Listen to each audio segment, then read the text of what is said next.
भारत के 51वें मुख्य न्यायाधीश जस्टिस संजीव खन्ना इन दिनों विवाद के केंद्र में हैं। वक्फ संशोधन कानून 2025 पर सुनवाई के दौरान उठाए गए सवालों के चलते वो राजनीतिक निशाने पर भी आ गए हैं।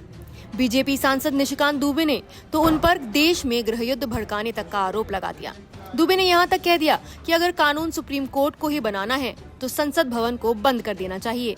आपको बताते हैं कि कौन है जस्टिस संजीव खन्ना। वक्फ संशोधन मामले की सुनवाई के दौरान सुप्रीम कोर्ट में सीजेआई खन्ना ने सवाल उठाया कि आप अतीत को फिर से नहीं लिख सकते। ऐतिहासिक वक्फ संपत्तियों के संदर्भ में ये टिप्पणी करते हुए जस्टिस खन्ना ने 14वीं-15वीं सदी की मस्जिदों के लिए पंजीकृत दस्तावेजों की मांग को अव्यवहारिक बताया। उन्होंने पूछा, अगर एक संपत्ति पर वक्फ द्वारा कब्जा वर्षों से है तो क्या उसके पंजीकरण की आवश्यकता न्याय संगत है। उन्होंने सरकारी जमीनों पर वक्फ की स्थिति को लेकर भी सवाल उठाया कि जांच शुरू होते ही वक्फ का दर्जा क्यों रुक जाता है। केंद्र सरकार के वकील ने दावा किया कि वक्फ की पहचान रोकी जाती है, उपयोग नहीं। इस पर सीजेआई ने पूछा तो किराए से मिलने वाली राशि किसे जाएगी।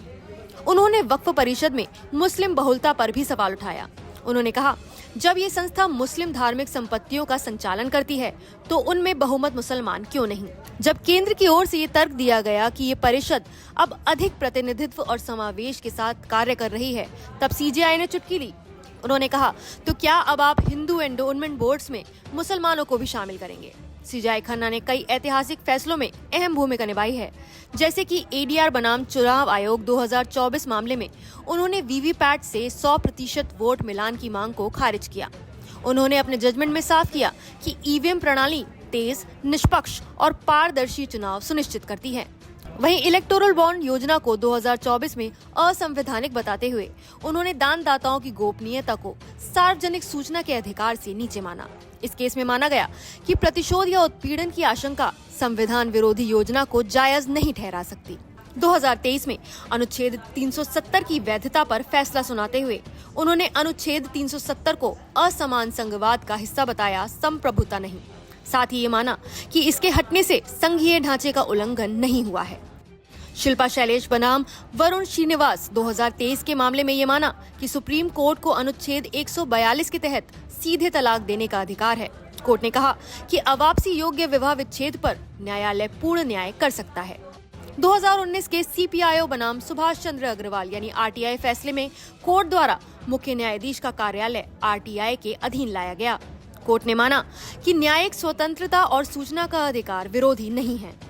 सीजेआई खन्ना आगामी 13 मई 2025 को रिटायर हो रहे हैं। उन्होंने नवंबर 2024 में कार्यभार संभाला था और करीब 7 महीने तक इस शीर्ष संवैधानिक पद पर कार्य किया। इस अल्पकालिक कार्यकाल में उन्होंने कई महत्वपूर्ण संवैधानिक और चुनाव संबंधी फैसलों का नेतृत्व किया। 11 नवंबर 2024 को राष्ट्रपति द्रौपदी मुर्मू ने उन्हें मुख्य न्यायाधीश पद की शपथ दिलाई। इससे पहले वो सुप्रीम कोर्ट में न्यायाधीश और दिल्ली हाई कोर्ट में स्थायी न्यायाधीश रह चुके थे।